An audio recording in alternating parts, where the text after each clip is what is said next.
einkunnir fyrir Júlíu og Medínu eru 5,5, 5,5, 5,4, 5,1 og 5,2. Það gerir 5,37. Þá hún Svandís Eidken Sævarsdóttir mætt inn á gólfið með hana Vösk frá Dalbæ, 8 vetra rauð stjörnótta, Vöskur undan Gangster frá Árgerði og Skák frá Dalbæ og Svandís keppir fyrir Helgatún Hestaval. Vertu velkomin Svandís, þú hefur þína sýningu með greinilegu merki og gjörðu svo vel. Þá hún Svandís mætt og hún ætla að sýna okkur opinn sniðgang bæði á tölti og brokki, hraðabreytingu á tölti og upp á báða hendur og ríði á hringnum á brokki. Byrjar hérna á opnum sniðgangi. Gekk nokkuð finn, svona örliti, það var ekki jöfnsveigja, myndi ég segja. Það var svona heldur reiðleið og gangtegund en á til svolítið mikið sveig í hálsinum, kannski missið aðeins sniðið og hérna. En svo gott í þessu á milli. Já. Og mun betra hér. Það er bara fín sníð og svona. Já, ég sá ekki alveg. En nokkuð fín sníð og svona gegn mun betra þarna, svona örlítið ójafn líka þess á milli. Já. En svona hún var svolítið flott á æfingunni, svona góð gangi. Já.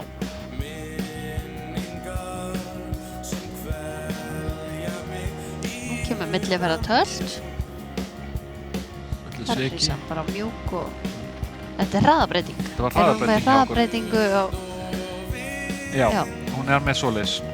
Þetta var væntanlega hraðabreyting sem að gekk vel til, að það gekk vel að hægja og svona. Kannski kýtustu ferð eins og þú nefndir Elín svona. Já, skjárinn er akkurat fyrir mér þar sem hún keyrði hana upp en hérna, það var nú kannski þá ekki rosalega skarpt. Nei. Þessi gengur nú aðeins betur. Já, en það var heilt yfir mjúkt og svona. Já. En smá oft kallað hnökrar í niðurhægingu, svona missið örlítið jafnvægi og flæðið fram. Já. Og eins og hér eins og með skeið til dæmis að ef hún framkvæmir hraðabreytingu þá gildi hún bæði til æfinga og líka í gangtegundina. Já. Þannig að það er mjög gott að hafa í huga allt sem að knappar sína gildir eða svona ef að sína svona til dæmis líka slagdamatöltir. Þá er hringurinn á brokki.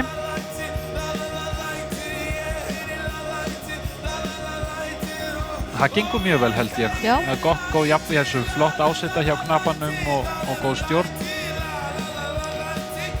Ég fannst þessi opni á brokki svona ósköp svipað aðeins, svona svipuð vandamálin eins og áðan.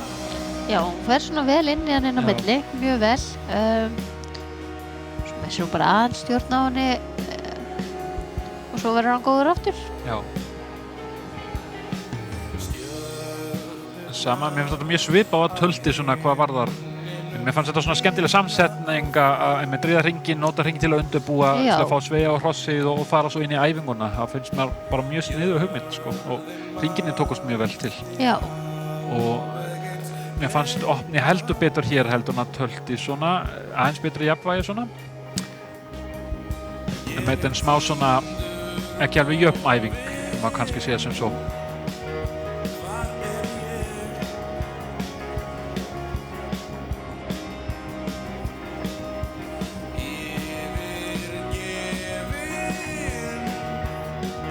Flott brokk yfir skálinu.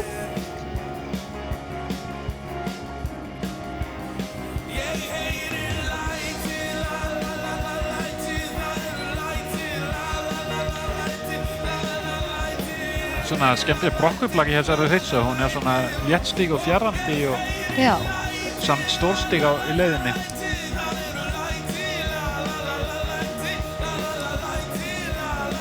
Það er náttúrulega svolítið gaman að sína gangtendamitt líka upp á skálinu svona án stuðnings við vegg og svona. Það myndi ég halda frekar til hækunar að tekst vel til því að það er meira krefjandi að gera það.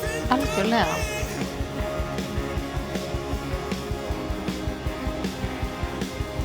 En mér finnst svona yfirleitt svona góð yfirvegun á knappanum og svona. Og það er 1 mínúta. Þó að gekk ekki aldrei hnökralaust, þá er knappinn að hjálpa henni og sýtur vel áfram og reyna að leysa úr vandamálum eða koma upp. Já. Það er bara til mjög jákvætt. Gott fet hjá henni. Virkilega flott fet. skrifað og sníkar vel. Það eru 3 gangtegundir, hún er ekki sýnt stökk, þannig að hún velur þá væntanlega brokk, tölt og fett. Akkurat. Og hún gæti sín stökk og lægst er að í raun og gilda bara hæstu 3 gangtegundir. Þannig hún getur sínt með sér 5 gangtegundir og lægstu tvert þetta út nema náttúrulega töltið. Náttúrulega, sko, það er síðasta íslenska hestsins töltið, þannig að þess vegna hefur verið að setja svona viðmið á það að skilji alltaf gilda til einhvernar. Því að gæðingur, þetta er náttúrulega gæðingalist, á að vera alltaf góður á tölti myndi maður halda. Já. Og tími búinn. Hérna endur nú að vera svolítið flottu tölti, mýkt og skemmtilegt. Já. Er ekki? Jú.